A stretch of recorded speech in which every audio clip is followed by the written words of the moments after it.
1-2 నా ప్రాణమా యెహోవా అందరికంటాం. నా ప్రాణమా యెహోవాను స్తుతించు, నా అంతరంగం సమస్తమా ఆయన పరిశుద్ధ నామమును స్తుతించు. నా ప్రాణమా యెహోవాను స్తుతించు, ఆయన చేసిన ఉపకారాలలో దేనిని మరువకుము.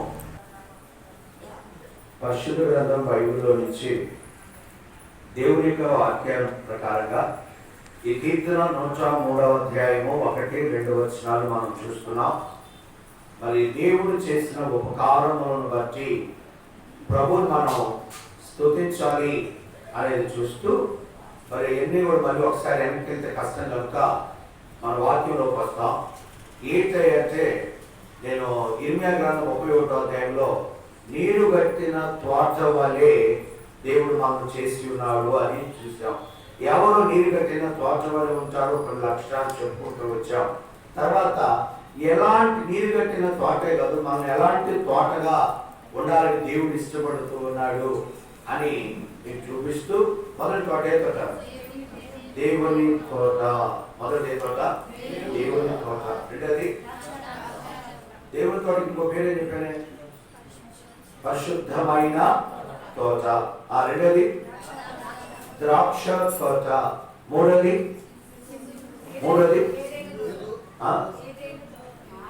సింధూరు తోట. మూడోది ఏంటి? ఎలోను లేక సింధూరు తోట. ఇంకా అంతే. ఓకే, మంచిది, బాగానే ఉన్నారు. 4 యెషయా గ్రంథం 51వ అధ్యాయం. యెషయా గ్రంథం 51వ అధ్యాయము 3వ వచనం. యెషయా గ్రంథము 51:3. యెహోవా సియోనును ఆదరించుచున్నాడు, దాని పాడైన స్థలములన్నిటినీ ఆదరించి దాని అరణ్య స్థలములను ఏదేను వలె చేయుచున్నాడు. దాని ఎడారి భూములు యెహోవా తోట వలె అగునట్లు చేయుచున్నాడు. ఆనంద సంతోషములు, కృతజ్ఞతా స్తుతియు, సంగీత గానం దానిలో చాలు. ప్రియమైన దేవుని బిడ్డలారా, ఈ ఉదయకాల సమయంలో వాళ్ళ తోట పేరు సియోను తోట. ఏ తోట? సియోను తోట. కాబట్టి నీవు నేను సియోను తోట వలె. ఆ సియోను తోటకి ఇంకో పేరు ఏంటంటే యెహోవా తోట. యెహోవా అనేది ఉన్నవాడు, అనువాడు. దాంట్లో ఇంకొక అర్థం ఏంటి? యెహోవా అంటే ఏంటి? ఉన్నవాడు. రెండోది ఏంటి? ఉన్నాను, అనువాడు. అంటే ఏంటి అర్థం? మాట్లాడేవాడు, అంటే జీవము కలిగిన వాడు. ఎప్పుడైనా యెహోవా అనే పేరు అర్థంలో 2 ఉన్నాయి. ఒకటి ఉన్నవాడు, 2 ఉన్నాను. కొన్నిసార్లు ఉన్నవారు ఉన్నారే అంటే ఎప్పుడేం మాట్లాడతానంటే నేను ఉన్నాను, బతికే ఉన్నాను అని అర్థం. కాబట్టి నా జీవము కలిగిన వాడు. అందుకే ఇర్మియా ప్రవక్త చక్కగా రాస్తాడు, అయ్యా నువ్వు నిజమైన దేవుడవు, జీవము కలిగిన దేవుడు. కాబట్టి ఈయన జీవము కలిగిన దేవుడు. ఈ ఉదయకాల సమయంలో ఇప్పుడు ఇక్కడ ఏ తోట అంటే సియోను తోట లేక యెహోవా తోట లేక జీవము కలిగిన తోట. మంచిది. ఈ తోట ఏమైపోయింది? ఈ సియోను తోట ఏమైంది? చదవడం దాంట్లో ఏముంది? అది పాడై ఏమైపోయింది? పాడైపోయింది. దాని అరణ్యం పాడై ఏమైంది? అరణ్యం. ఇదే ఏవేలు ప్రవక్త కూడా మాట్లాడతాడు. ఏవేలు గ్రంథము 2వ అధ్యాయం 3వ వచనం. ఈ బైబిల్ తీసుకోగా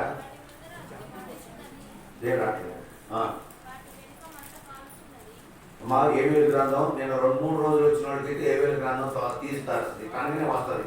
3 రోజులు ఏవేలు గ్రంథం మీద చెప్పాం. Page number 753. పేజీ నెంబరు 753 ఏవేలు గ్రంథం. ఈ 2-3 అధ్యాయాలు ఎక్కువ చదవడం బైబిల్ తీయలేదు. 2వ అధ్యాయము 3వ వచనం. వాటి ముందు అగ్ని మండుచున్నది, వాటి వెనక మంట కాల్చుచున్నది. అది రాకమునుపు భూమి ఏదేను వలె, ఏదేను వనం వలె ఉండేను, అంటే ఏదేను తోట వలె ఉండేను. అవి వచ్చిపోయిన తర్వాత తప్పించుకుని ఏదియు ఎడవబడక భూమి ఎడారి పాడాయినో అది. ఇక్కడ కూడా ఏదేనా అన్నాడు. అంటే ఇది పాడు కాకముందు సియోను తోట ఎట్టుందంట? ఏదేను వనములే ఉంది. ఎట్లుందంట? ఇందా చదవలేదా? ఈ రెండు పట్టుకుని యెషయా గ్రంథం 51వ అధ్యాయంలో ఏం చదివాం మనం? దాని అరణ్య స్థలంలో ఏదేను వలె జీవించున్నాడు. అంటే ఇప్పుడు బాగుందా బాగలేదప్పుడు? 51 ఏమన్నాడు? ఏదేను వలె నేను చేస్తున్నాను అన్నాడు. అక్కడ బాగుపడక ముందు అది ఎట్టుంది? బాగుపడక పాడేది కాదు. ఏడు గ్రంథం ఏమన్నాడు? అవి రాక మునుపు, ఏది మంట కాల్చేది, పాడు నాశనం రాక మునుపు, పురుగులు రాక మునుపు ఈ భూమి ఏదేను వనం వలె బాగుందా బాగలేదనే? బాగుంది. కాబట్టి ఇక్కడ ఏమన్నాడంటే వాస్తవానికి ఆది కాండములో అంటే ఆరంభంలో ఆదాము అవ్వలు ఎట్లున్నారు? ఏదేను వనం వలె పచ్చగా జీవము కలిగిన వారుగా ఉన్నాను అనేవాడుగా మంచిగా ఉన్నారు, బాగుగా ఉన్నారు. అయితే ఆజ్ఞ అతిక్రమించి పాపము చేసి వాడు ఏమైపోయారంటే పాడైన తోట అయిపోయారు. ఏ తోట? మంచిగా ఉన్న తోట ఒక్క దెబ్బకి ఏమైంది? ఎప్పుడు పాడైంది తోట? మిరప తోట. మిరప తోట గురించి చెప్పలేదు, నీకు అర్థం కాదు. మిరప తోట బాగున్నది. మిరప తోటకు లక్ష్యం ఏంటంటే ఎంత బాగుంటుందో అంత తొందరగా పోతుంది. అందుకే మిరప తోట జోలికి పోకూడదు. కొంతమంది పాప ఆశతో ఏదో వేసుకుందామంటే వస్తేనో రేపుల మొదలు స్లాబ్ అయింది, లేకపోతే రేపులు తీసి సాటాక్ అయింది, లేకపోతే అసలు రేపులు కూడా ఉండవు కాదా. కాబట్టి మెదడుకి కొంచెం తెలుసుకోవడం తెలుసు, నాకు కూడా తెలుసు. ఇది ఎక్కడి వేసినప్పుడు కొన్నిసార్లు రైతులు కానీ మన ఇంట్లో కానీ బయట వెళ్ళి విశ్వాసం చెప్తున్నప్పుడు వింటున్నాం కనుక మనకు తెలుసు. కాబట్టి ఇప్పుడు ఈ ఏదేను ఈ యొక్క సియోను తోట ఏమైపోయింది? పాడైపోయింది, ఎడారైంది. ఏవేళ్ళు ఏమన్నాడు? కాల్చివేయబడింది. ఇంకేమన్నాడు ఏవేళ్ళు? తప్పించుకొనిది ఏదియు ఎడవబడక భూమి ఎక్కయిందట? ఎడారి. ఓకే, అరణ్యం, ఎడారి, పాడైన తోట. ఓకే, ఈ పాడైపోయి ఎడారినప్పుడు ఆ పరిస్థితి ఎట్లుంటుంది మనిషికి? ఆదరణ. ఇక్కడ అదే కదా, సియోను తోటని ఏం చేస్తాడట? ఆదరించున్నాడు. ఎప్పుడు మనిషి పాడైపోతాడో, ఏది లేదంట, ఎడవబడింది అక్కడ. కొన్నిసార్లు అంటారు, అన్న ఇల్లు కాలిపోయింది, మరి ఏమన్నా ఉన్నాయంటే ఒక్కట కూడా మిగలేదన్నా అంటే వాళ్ళ పరిస్థితి ఎట్లుంది? వాడు ఎంత ఏడుస్తుంటారు. 1-2 వస్తువులు కాలిపోతేనే చాలా ఏడుస్తారు. మొత్తం కాలిపోయింది అనుకోండి, ఏమి మిగలేదంటే వాళ్ళు బయటకు వచ్చే వాళ్ళు ఏమంటారు? కట్టుబట్టలై. Very good. కట్టుబట్టలతో ఉన్నారండి. వాళ్ళు ఏడుస్తుంటే వాళ్ళ ఏడుపు పక్కోళ్ళు కూడా ఏడుపు వచ్చిందండి అంటారు. మనం ఎట్లుంటాం? ఈ పరిస్థితి శారీరకం గురించి కానీ చెప్పేది, మన ఆత్మీయ అంతస్తు అలాంటి స్థితిలోకి వెళ్ళిపోయాం. పాడైపోయింది. ఈ పాడైపోయిన తోట, ఏది మిగిలిన తోట, ఎడారి లేకపోతే అరణ్యమైపోయిన తోట, అలాంటి స్థితిలో ఎవరు ఆదరిస్తారా? ఎవరు ఆదరించబడే ఇలాంటి పరిస్థితిలో అసలు ఎందుకు ఇది పాడైపోయింది? కొన్ని రిఫరెన్స్ టక్ టక్ టక్ ఉంటేనే మీకు అర్థమవుతుంది ఎందుకు పాడైపోయింది. పాయింట్ నెంబర్ 1, ఎట్లా బాగుపడిందో దాన్ని నెక్స్ట్ మళ్ళీ చెప్తారు. మళ్ళీ ఏదైనా తోట వల్ల అయిందంట చేసిన దేవుడు. ముందు ఎట్లా పాడైంది రండి. మీకా గ్రంథం తొందరగా 6వ అధ్యాయం. మీకా గ్రంథం 6వ అధ్యాయం 13. కాబట్టి నువ్వు బాగుపడకుండా నీ పాపమును బట్టి నిన్ను పాడు చేసి, అది ఏది ఎందుకు పాడైంది? నీ పాపమే. నీ పాపమును బట్టి మామూలుగా లోకంలో ఏమంటారు ఆ పాట ఏంటంటే నీ నిర్లక్ష్యమేరా బుద్ధి లేనోడా. మందు కొట్టమన్నప్పుడు మందు కొట్టవు, కలుపు తీయమన్నప్పుడు కలుపు తీయు, ఎరువేయమన్నప్పుడు ఎరువేయు, సమయానికి దున్నియమంటే దున్నవు. బుద్ధి నిర్లక్ష్యం నువ్వు పని అంటే 6 జాములు చేస్తావు అని తిడతారు. అది తప్పేగా.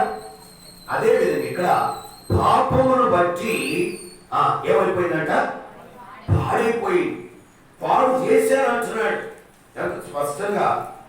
కాబట్టి నువ్వు బాగుపడకుండా, కొన్నిసార్లు అంటారు బాగుపడకుండా ఏంటంటే పాపమును బట్టి పాడైపోయింది. పాడు చేయటమే కదా, ఏం చేస్తాను మొత్తుతాను. నువ్వు భోజనం చేసినను తృప్తి కానేరదు, నువ్వు ఎప్పుడు పొస్తుగానే నాయన పదాలు ఎంత భయంకరంగా ఉన్నాయి. నువ్వు భోజనం చేసినా కూడా ఎట్లుంది, కానీ మనకి 3 రోజులు భోజనం చేయకపోయినట్లుంది. ఇది బాగైతే మరి 3 రోజులు నాకు దేవుడు కృపను బట్టి మనల్ని ఏంటి ఎంత కట్టించి ఎంజాయ్ చేయడం గంటన్నర వాస్తవానికి అయితే కాళ్ళు చేసి లావుతోటి 1 రోజులు అంటే మాట్లాడాలంటే ఒక్కొక్క మాటకి మాట్లాడవలసి ఎనర్జీ పోతి. మరి దేవుడు కృపేదో నాకు నిలబడి తింటే తెల్లాగే చెప్పేటట్టు. కాబట్టి కింద మనవాళ్ళు ఏంటంటే ఈ మాట కొద్దిగా తగ్గుద్దేమో అంటే దేవుడు శక్తి అది. మన భక్తం గారు మనందరికి మామూలు శరీరమే, పట్టి శరీరమే. అయితే మనం ప్రభు కొరకు ఎప్పుడైతే తీర్మానం చేసుకున్నప్పుడు ప్రభు మన శక్తిని నింపుతాడు. వాళ్ళకి 40 రోజులు నింపింది దేవుడు, మన కనీసం 3 రోజులనే నింపడా. మన కనీసం ప్రాక్టీస్ బైబిల్లో 21 రోజులు కూడా ఉంటారు. దానియేలు గ్రంథంలో 21 రోజులు ఉన్నాయి, 3 రోజులు ఉన్నాయి, 40 రోజులు ఉన్నాయి. ఓపికను బట్టి ఉండొచ్చు, అంతేగాని ఖచ్చితంగా 2 రోజులు శ్రమ దినాలు 40 రోజులు అట్టాచారం చేయకూడదు. నువ్వు ఉండాలంటే 40 రోజులు ఎప్పుడైనా ఉండొచ్చు ఓడుకుంటే, లేదా 21 రోజైనా ఉండొచ్చు, లేదా 3 రోజులైనా ఉండొచ్చు, లేదా 1 రోజైనా ఉండొచ్చు, అసలు ఏం లేకపోయినా ఉండొచ్చు. అంటే ఆరోగ్యమైన పరిస్థితి వేరు. కాబట్టి ఇప్పుడు ఇక్కడ పరిస్థితి ఏంటంటే భోజనం చేసినా కూడా ఫస్ట్గా ఉన్నట్టే తిన్నట్టే ఆకలి పొందను. ఏంటన్నా తినొచ్చారు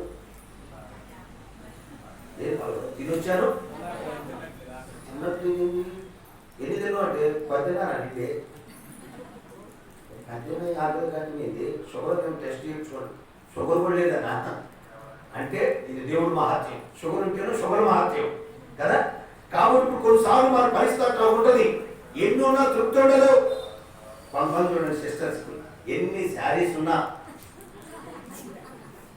ఎన్ని బీరువాలు తీస్తే తీస్తే అయ్యే పడుతుంది అంటే లోపల కూడా ఉండలేక, అయినా ఆ సెల్లో అది కొడదామా, లేకపోతే షాప్ పడాలి బాత్రూమ్ శారీస్ అని అన్నీ అప్పుడు దాకా కొనుక్కున్నారు. వేస్తున్నామా ఎగురుతారు, అంత శక్తి వస్తుందండి వీళ్ళకి. మీరు ఏమనుకోబట్టండి, మీరందరూ మనోళ్ళు కాబట్టి మనం మాట్లాడుతున్నాం.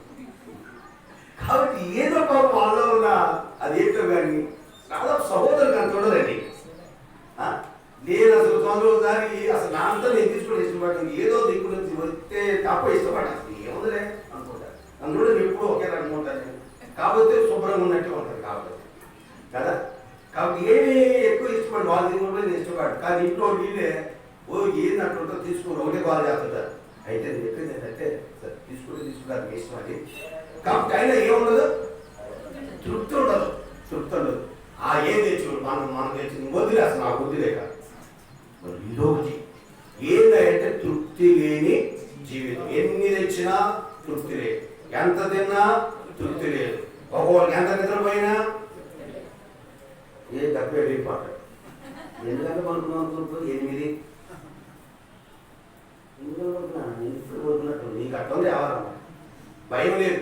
భయం ఉన్న వాళ్ళకి ఎట్లుంటుంది, అటువంటి గచ్చినట్టు కూర్చున్నా కూడా టెన్షన్గా ఉండడు. అలాంటి వాళ్ళకి ఏం నిద్రపట్టింది? నిద్రపట్టిందా? ఏ రాత్రి ఇప్పుడు ఫోన్ చేస్తున్నాడు, వాని భయం వాంది. ఇప్పుడు తెల్లవారుతో పోవాలనుకో చాలెట్ చూపెట్టాడు, నా 3 గంటలకోసారి అసలు నిద్ర సరిలేదా నా జీవితం అంటే ఎందుకు ఆ పోసిపోతే నా జీవితం ఏమైందా? చూడండి టెన్షన్. ఏం లేనోడు నిద్రపోతాడు, లోపల భయం ఉన్నోడికి నిద్ర రాదు. సరే, ఇప్పుడు ఎందుకు పాడైపోయింది? పాపమును బట్టి. దీన్ని ఎవరు చెప్పారు? టైం ఇవ్వదు కానీ ఓటు నోట్ చేసుకోండి. పాయింట్ నెంబర్ 2, ఈ మంచి తోట ఎందుకు పాడైంది? ఆదరణ లేని స్థితి అయిపోయింది, ఎడారైపోయింది, ఏం మిగలకుండా పోయింది. 7వ అధ్యాయం 13, మీకా గ్రంథం 7:13. దేశ నివాసులు చేసిన క్రియలను బట్టి. దేశం అంటే ఎవరు? మనమే. ఏంలే, తోట అంటే మనమే. తోట అంటే మిరప తోట కాదు, పత్తి తోట కాదు, మనమే. ఎందుకు పాడయ్యాం? మనం చేసిన క్రియలు. క్రియలు కొన్ని చెప్పండి. మోసపు క్రియలు, చెడ్డ క్రియలు, అక్రమ క్రియలు, నీచమైన క్రియలు, అపవిత్రమైన క్రియలు, పాపము క్రియలు. చూడండి ఏంటవి? 2వ అధ్యాయం, ఇక్కడ బయటికి తీయకుండా 7:2. భక్తులు దేశములు లేకపోయినా జనులు యథార్థ కొడుకు ఒకడును లేడు. అందరూ హాని చేయుటకై పొంచి ఉన్నవారి ప్రతి మనుషుడు కిరాతుడై. ఇదే క్రియలు? మోస క్రియలు కాదా? ఎంత భయంకరమైన పరిస్థితి అండి. ఎందుకు ఇలాంటి స్థితిలో ఉంటున్నారు అంటే భయం లేదు. ఇంకా కింద అన్నాడు 3, 2 చేతులతో అంటే ఏం చేతులు? లంచం తీసుకునేవాడు ఏం చేతులు? ఒక చెయ్యి ఇవ్వదు, ఒకసారి 2 చేతులు పొగడాడు. వారికేమన్నా 2 చేతులతో సంపాదిస్తున్నాడు. 2 చెయ్యి, ఒక చెయ్యి ప్రభుత్వం చెయ్యి, ఒక చెయ్యి పై చెయ్యి, ఒక చెయ్యి ఎదు చెయ్యి, ఒక చెయ్యి దేవుడు వాళ్ళు ఇచ్చేది, ఒక చెయ్యి మనుషులు ఇచ్చేది. ఎంత దొంగపట్టి చదువు.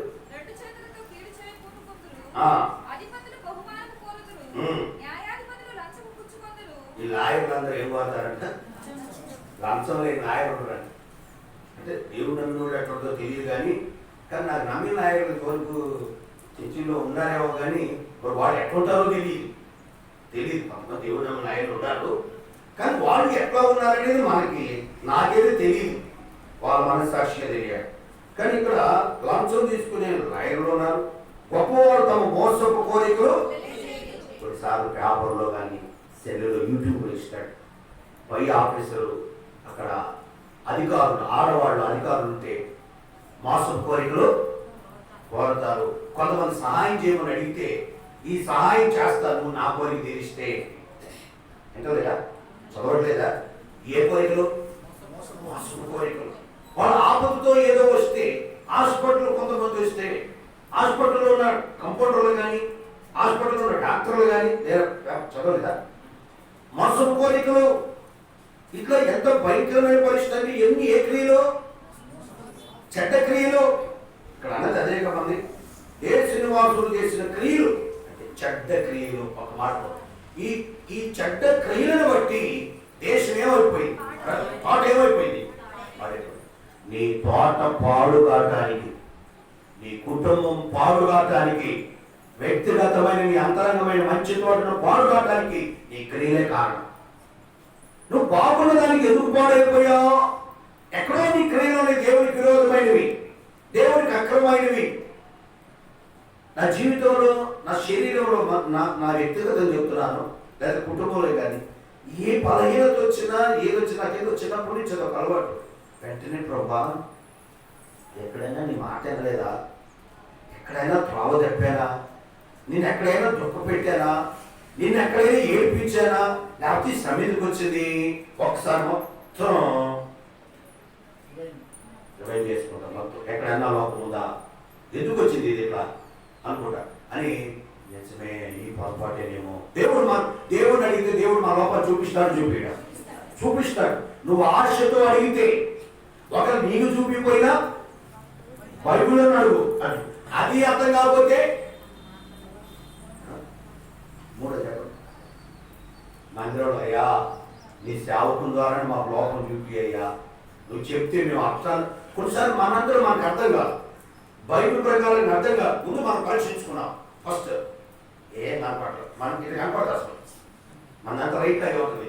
రెండోది బైబిల్ చూడు, ప్రభా నాతో మాట్లాడేయా, నా లోపాన్ని చూపెట్టే, ఏదో చూపిస్తాడే ఈ తప్పులు కాబట్టి ఈ పాడైపోయేవాడు. ఇది రెండు. లేదా ప్రభా వాక్యంలో కూడా నాకు అర్థం కావట్లేదు, అంత జ్ఞానం లేదు ప్రభా, వాళ్ళ మందిరానికి పోతున్నానయ్యా, నువ్వు మాట్లాడయ్యా, నేను ఏదో తప్పు ఉంటే మాత్రం సరి చేసుకుంటా ప్రభా అని వచ్చినట్టు డెఫినెట్లీ నీతో మాట్లాడుతాడు దేవుడు. అంత మంచి దేవుడు. ఈ మూడు గంటకి ఏమైనా ఉన్నాయా? లేదా ఇంకోటి చెప్పండి, ఇంట్లో వాక్యం ఈ మూడు అయిపోయింది. లేదా దేవుని బిడ్డలు, లేక దేవుని సేవకుడు నోటి మాట కానీ, లేకపోతే దేవుని బిడ్డలు పరిశుద్ధుల విశ్వాసుల మాట కానీ కొన్నిసార్లు చిన్నోడైన మంచి మాటలు చెప్తారు. ఏదైనా అయ్యా మీ బిడ్డల ద్వారానే నన్ను నా లోపాలు సరి చేస్తే ఒక్కొక్కడు వచ్చి అంటారు చూడు, ఏముంటుంది సార్ అన్నా నువ్వు ఎందుకు పడ్డావు చెప్పారా, నువ్వు ఎందుకు పడ్డానంటే నాకు స్పీడ్ ఎక్కువ చేస్తావు అన్న. వాళ్ళు మన లోపాన్ని చూపించారు, చూపించలేదా? మనం బండి తోలేటప్పుడు మన స్పీడ్ అని మనకు అర్థం కాదు, మనకి అనుభవించిన వాళ్ళకి అర్థం. సిస్టర్స్ బాగా అర్థమైంది. ఒక్కొక్కరు పోతుంది, అనుకోలే ఆడిపోతారో అనుకుంటుంటారు, నా కొట్టు పోతారు. కాబట్టి భయం అవి అనుకోలకు అర్థమైంది, అర్థమైంది చెప్తారు. మనకు అర్థం కాదు, కప్పు కప్పేటప్పుడు ఇంటి కప్పు అది తాటాకి కానీ జమ్ము కానీ కప్పేవాడు ఎంత టాలెంటోడైనా వాడిని ఏం లేదట. తిక్కలోడా చంద్రుడా చంద్రుడు చెప్తాడట సలహా. అంటే పైవాడికి ఏమి వీడు పైవాడు చంద్రుడు సలహా చెప్తారు. నేను చంద్రుడు చెప్పిన సలహా చెప్తానండి మంచి, నా తత్వం ఇంకేం చెప్పినాను, సిస్టర్స్ చెప్పినా అయితే చెప్పేటప్పుడు జాగ్రత్తగా చెప్పాలి. కమాండ్ నేను చెప్తే మాత్రం ఆయన కానించి తగ్గిపోతుంది నాకు స్వభావం అది. నేను మొదటి వచ్చిన కొత్తలో నాకెందుకు చిన్నప్పటి నుంచి సిస్టర్ స్థాయిలో ఉండాలని కోరుకునేవాడు. బైబిల్ ప్రకారం అది ఇంటికని కూడా అయితే ఉండేవాడి. మాకైతే అక్కడ చెల్లెలేదు, మా అమ్మ కూతురు కానీ ఎవరైనా కూడా మాట్లాడేది ఎవరైనా ఖచ్చితంగా చెప్పేవాడు. ఒకసారి రాగానే నేను ఇక్కడికి వచ్చిన కొత్తలోనే ఒక ఆమె వచ్చింది, ఇప్పుడు ఆమె లేదు కానీ పాపం, ఏంది మినరల్ వాటర్ పెట్టారు. ఎవరికి? దేవుని పెట్టారు. దేవుని పెట్టలు మినరల్ వాటర్ పెట్టడం తప్పేమి కాదు. ఎందుకంటే మనం ఏది తాగామో అది మన బిడ్డలు పెట్టాలి. ఇప్పుడు మనం ఏందనో తప్పేం కాదు, నేను అట్టే అన్నాను. అయితే చెప్పేది ఎట్లుండాలా? సీరియస్గా తగాదాడినట్టు వచ్చి ఏదే ఏది మీరు మినరల్ వాటర్ చదువుతారు, మీ విశ్వాసం మామూలు పత్రం ఏందే అంటే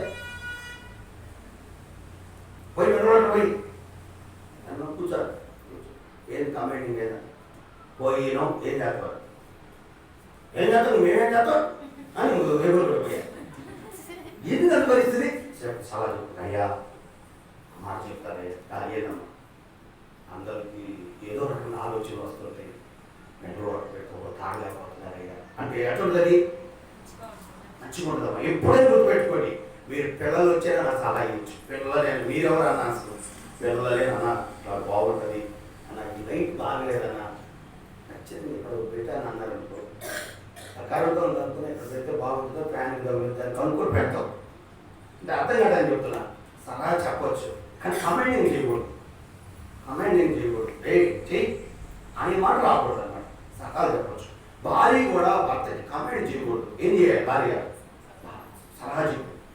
భార్య మంత్రి, మంచి సలహా చెప్పాలి. మంచి సలహా చెప్పే భార్య ఉంటే ఆ భర్త తండ్రి, వారి జాతకం ఇంకో 3 పూలు 6 కాయలు దగ్గర. కానీ చెడ్డ సలహాలు ఇచ్చే మంత్రి వచ్చిందంటే రాజుగారి కిరీటం ఉండదు. కిరీటం ఏడుంటుంది? కాటకైనా ఉంటుంది. చూసావా? అందుకని మీరేమంటున్నారు, మా మీద పోతుంది అని సందర్భం వచ్చిందంటే సరే ఇది మా ఏడలో చెడ్డ క్రియలు బట్టి తోట అది కాదు, పరీక్షించుకో. లేదా కొన్నిసార్లు సహోదరుల ద్వారా అందుకు వచ్చిన సలహా సహోదరులైన చూడు ఇది ఉండదు.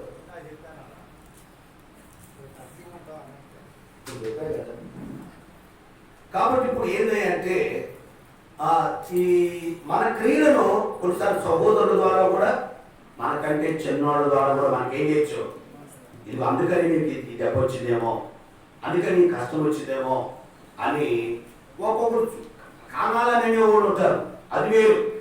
కాబట్టి ఇట్లాగా మొత్తాన్ని మన చెడ్డ క్రియలను బట్టి మన తోట ఏమైంది, ఆత్మీయ తోట పాడైపోయింది. ఇది రెండోది. మూడో మాట ఇర్మియా గ్రంథం 50వ అధ్యాయం. ఇర్మియా గ్రంథం 50వ అధ్యాయం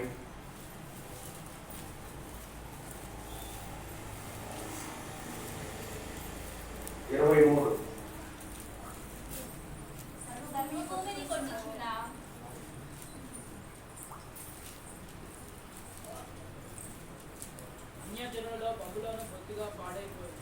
అమ్మా ఇర్మియా గ్రంథం 50:23.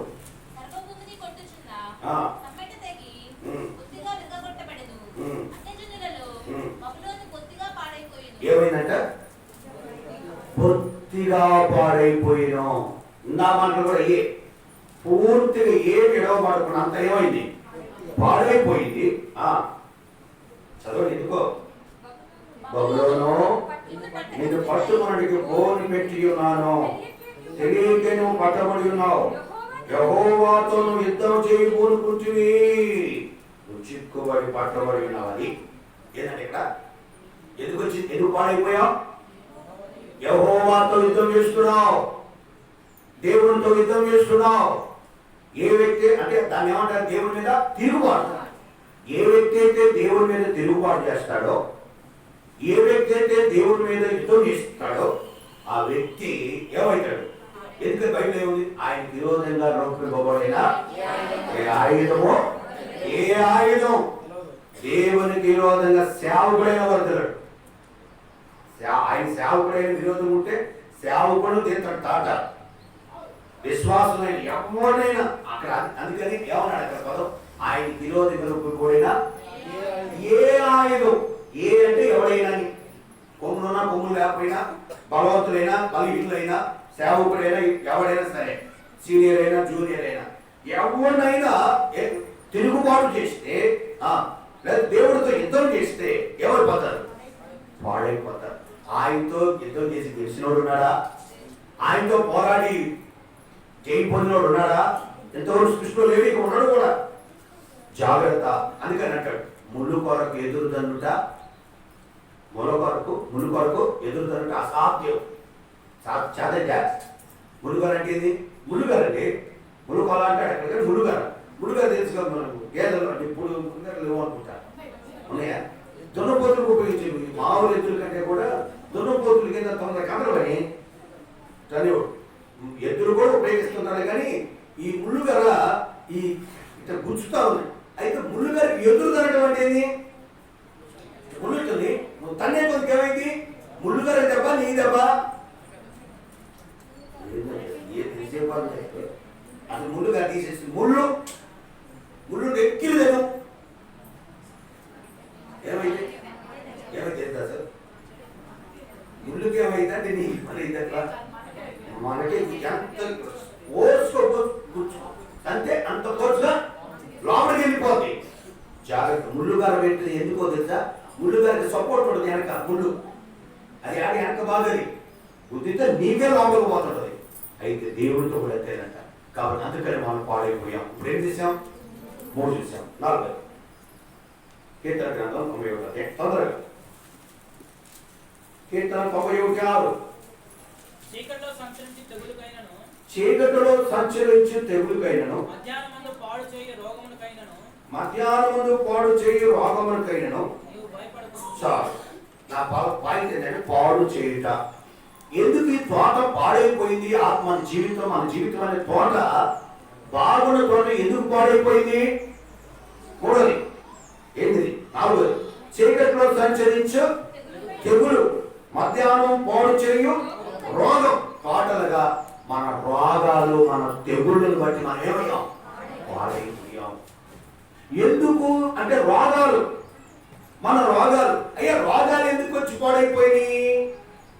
రోగం వచ్చి పాడయ్యాం ఎందుకని? అన్నిటికీ వేయాలి బాగండి, చెప్పాలి. ఎందుకు పాడైపోయాం? చూడండి 3వ వచనం.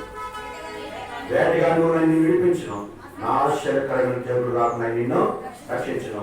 ఆయన తన రెక్కలతో నిన్ను, ఆయన రెక్కల కింద నీకు. అంటే ఏమిటి? మనం ఆయన రెక్కల కింద వచ్చిన వారము కాము. ఉదాహరణ చెప్పానా? అనేక సందర్భాల్లో ఉదాహరణ చెప్తుంటా మీకు. కోడి తన పిల్లలను మేత మేస్తా వచ్చాయి. ఆకాశంలో గద్ద సంచరిస్తుంటది. ఎప్పుడైతే ఆకాశంలో గద్ద సంచరిస్తుందో కోడి వెంటనే కోడి పసిగొట్టుందా, పిల్లలు పసిగడతాయా? కోడి దానికి ఎక్స్పీరియన్స్ తల్లి వెంటనే కోతకు వస్తుంది. దాన్ని చేసి పని ఆగిపోతుంది, తిండి ఆపేస్తుంది, పరిశీలిస్తుంది, వెంటనే కోతకు వస్తుంది. ఆ కోతకు వెంటనే పిల్లలు ఏమైంది? రెక్కల కిందకి వస్తాయి. రెక్కల కొన్ని పెడ జాతి ఉంటాయి. ఏ జాతి? పెడ జాతి. నువ్వు చెప్తే నేను వింటానా? గాలే బాగుందా కానీ నువ్వు చెబితే నేను వింటానంట ఆయన.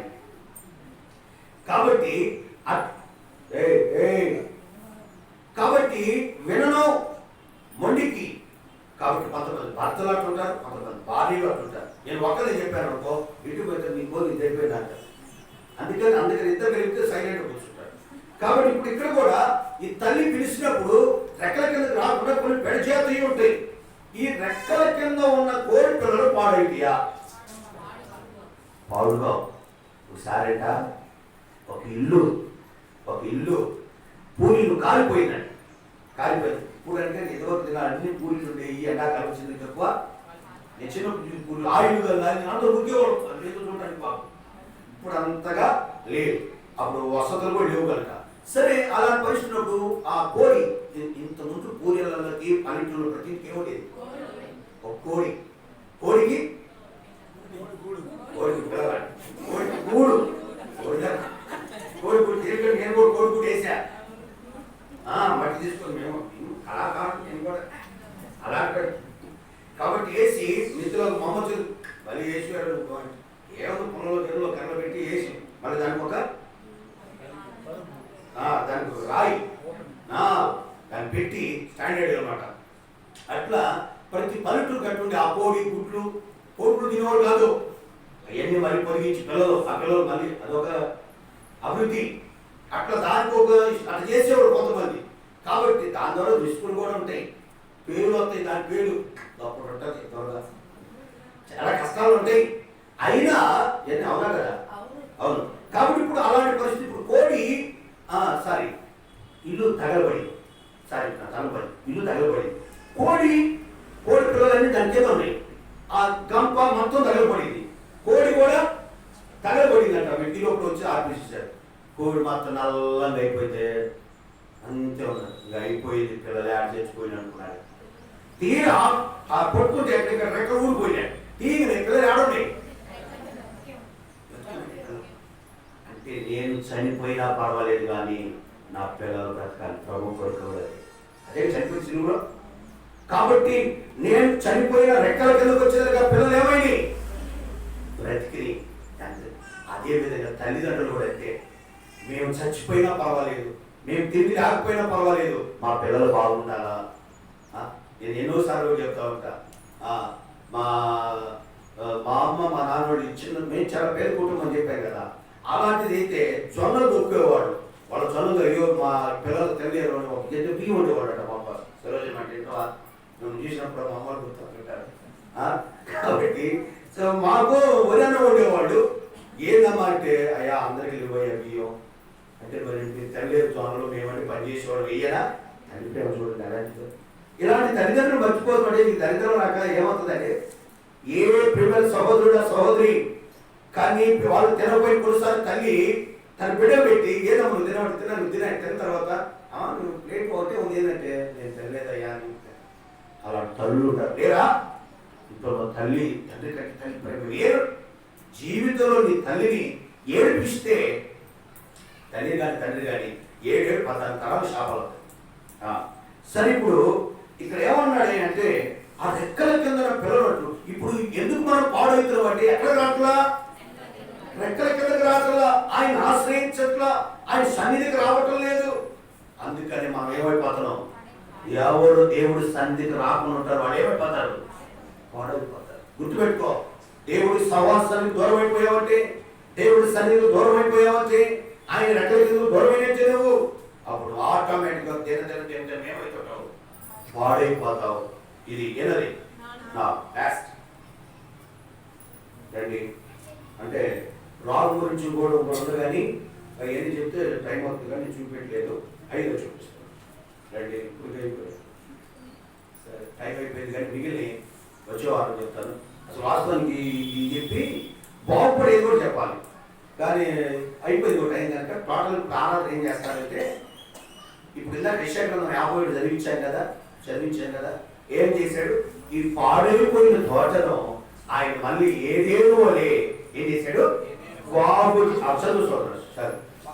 దాని పాడైన యెహోవా సియోనును ఆదరించుచున్నాడు, దాని పాడైన స్థలములన్నిటిని ఆదరించి దాని అరణ్య స్థలములను ముందేం చేస్తారంట, మన పాడైపోయి స్థితున్నావా, పాడైపోయి చూస్తున్నావా, నీ తోట పాడైపోయిందా, నీ కుటుంబం పాడైపోయిందా, వ్యక్తిగతంగా పాడైపోయావా, పాడైపోయిన నిన్ను ఆదరించే దేవుడైనా చదువు ఆదరించి దాని అరణ్యము ఎడారిని పాడైపోయింది వీడుని చేయుచున్నాడు. రైట్, నేను నీ కుటుంబాన్ని ఏదేను వలె చేయనుగా, దాని ఎడారి భూములు యెహోవా తోట వలె చేయుచున్నాడు.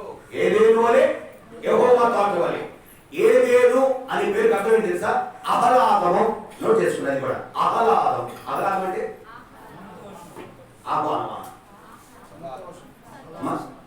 ఆహ్లాదం ఉంది అంటే సంతోషం. అంటే నేను చెప్పిన ఉదాహరణ చెప్తాను మీకు అర్థం కావడానికి. ఇప్పుడు నాగార్జున సాగర్కి వెళ్తారు, ఆ తొప్పరు పడుతుంటది, దగ్గర పోతుంటాం, ఎవరైనా మాట్లాడేటప్పుడు పడుతుంటే తొప్పరే, అప్పుడు ఎంత ఆహ్లాదంగా ఉంటుందండి ఎదురా కదా. డిఫరెన్స్ అర్థమైంది. కాబట్టి ఎప్పుడు ఆహ్లాదం అంటే ఆ సాగర్ గేట్ తెచ్చినప్పుడు ఆ తొక్కరి అక్కడెక్కడో పెట్టి ఇప్పుడు బ్రిడ్జి దగ్గర ఉన్న కూడా ఏమవుతుంది, ఇంతవరకు చూడండి చేతులు వచ్చండి మిమ్మల్ని ఆటో పెట్టుకోండి.